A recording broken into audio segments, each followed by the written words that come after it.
மார்கழி மாதம் 15ஆம் நாள். திருப்பாவை பாசுரம் 15.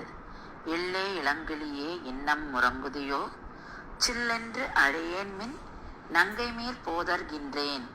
வல்லை உன் கட்டுரைகள் பண்டே உன் வாயறிதும், வல்லீர்கள் நீங்களே நானேதான் ஆயிடுக. ஒல்லை நீ போதாய் உனக்கென்ன வேறுடையை, எல்லாரும் போந்தாரோ போந்தார் பூந்தென்னிக்குள். வல்லானை கொன்றானை மாற்றாரை மாற்றழிக்க, வல்லானை மாயனை பாடையலோ ரெம்பாவாய்.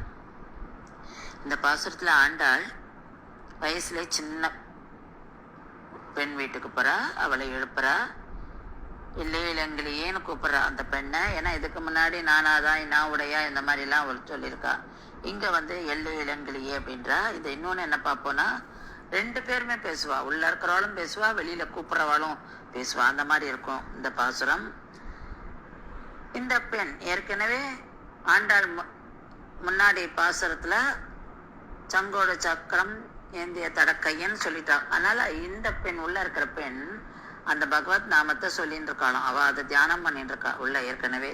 இவ போய் எழுப்புறா, நீ வா அப்படின்னு. அப்போ அவ ஏற்கனவே அந்த தியானத்துல இருக்கா. ஆனால் அவளுக்கு இவ சொல்றது இவ கூப்பிடுறது ஒரு தடங்கலா இருக்கு அவளுக்கு. ஏன்னா பகவத் நாம ஏற்கனவே அவ சொல்ல ஆரம்பிச்சுட்டா. இதை பூர்வாச்சாரியர் எப்படி சொல்றாருன்னா, ஒருத்தர் திருவாய்மொழி பாராயணத்துக்கு ஏற்பாடு பண்றார். பண்ணை பாராயணமும் ஆரம்பிச்சாச்சு. ஆனா அவர் கொஞ்சம் நாள் கழிச்சு வர்றார். அதுவும் பாராயணம் நடுவில் வர்றார். அதனால அவர் நடுவில் வந்ததுனால கொஞ்சம் நின்று போறது. ஸோ அந்த மாதிரி இவளுக்கு உள்ள ஏற்கனவே பகவத் நாமம் அவ சொல்லிட்டு இருக்கா. இவ பேசுனதுனால அவளுக்கு அது இடைஞ்சலா இருக்கு. இப்ப இவளும் பதில் சொல்றா.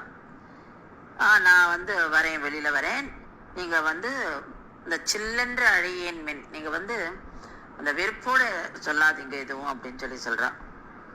அதுக்கு இவா சொல்றா, தெரியும் நீ ஏன் வரல அப்படின்னு. இல்ல நான் வரேன், அங்கே மீர் போதர்கின்றேன், நான் வந்துடுறேன் அப்படின்னு அவ சொல்றா. நீ எதுக்காக வரலன்னு எங்களுக்கு தெரியும் இவ சொல்றா. அதுக்கு அவ சொல்வா, இல்ல நீங்களாம் தான் வல்லமை படைத்தவர்கள், நான் எனக்கு அந்த இது கிடையாது. ஆமா, தப்பு என் மேலதான், என்னால டைம் ஆயிடுத்து. அதனால நான் இந்த தப்புக்கான பொறுப்பை எடுத்துக்கிறேன், நான் மன்னிப்பு கேட்டுக்கிறேன் அப்படின்னு சொல்றா. இந்த இடத்துல இந்த பாகவத லட்சணம் தெரியுது. பாகவத லட்சணம் அப்படின்னா, இன்னொருத்தர் தப்பு பண்ணாக்கும், அதாவது நம்ம தப்பே பண்ணாலுமே ஆனா அந்த ஒரு சமாதானமா போயிடுறது. ஆரோக்கியம் எல்லாம் பண்ணாம சமாதானமா போய், ஆமா என் மேலதான் தப்பு, மன்னிச்சிருக்கோம், அந்த மன்னிப்பு கேட்கறதுன்றது உண்டு அப்படின்னு சொல்றார். சோ அதை நம்ம இங்க பாக்குறோம். உள்ளே நீ போதாய், நீ உனக்கு என்ன வேறு, நீ ஏன் எங்களோட சேர்ந்து தானே அந்த கிருஷ்ணானுபவம் அனுபவிக்கணும், நீ ஏன் தனியா இருக்க, நீ வா, வெளியில வா அப்படின்னு சொல்றா.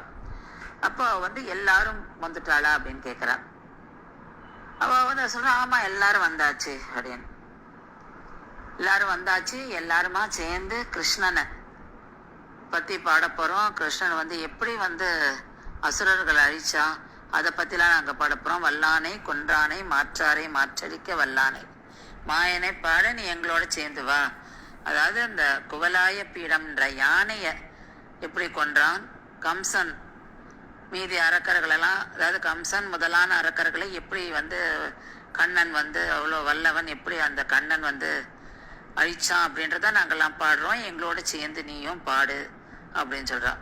அதாவது இந்த இடத்துல அவ சொல்ற, இந்த பகவான் நாமத்தை நம்ம உடவே நடுவில் ஒரு கேப்பே இல்லாம இடையராத அனுசந்திக்க வேணும் அப்படின்னு சொல்றா. பாகவதர்களை நம்ம மதிக்கணும் அப்படின்றா. இதெல்லாம் ஆண்டாள் சொல்ற விஷயங்கள் இந்த பாசுரத்துல.